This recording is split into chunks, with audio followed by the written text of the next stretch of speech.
How to load a new frame into your ABM CNC Quilter.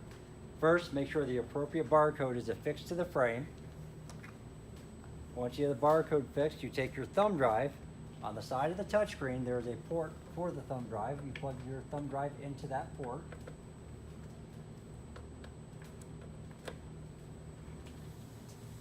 Next, you will go to the operator screen.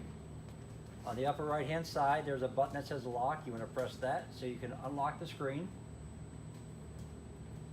It comes up with a password screen. If you have a password installed, enter your password, press OK in the lower right. This allows you into the screen for importing. On the upper right hand side, you'll see a button that says import. You want to press import.